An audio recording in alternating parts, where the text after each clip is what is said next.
5 beses na po na nagbuga ng abo ang Bulkang Kanlaon sa Negros Island. Base po yan sa 24 oras na monitoring ng Philippine Institute of Volcanology and Seismology o PHIVOLCS.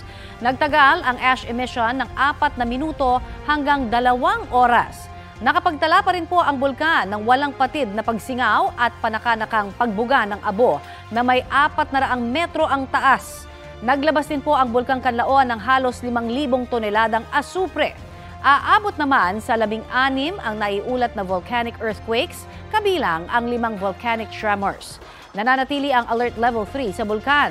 Ibig sabihin, patuloy na nakararanas ng magmatic unrest ang bulkan na maaaring humantong sa tinatawag na explosive eruption.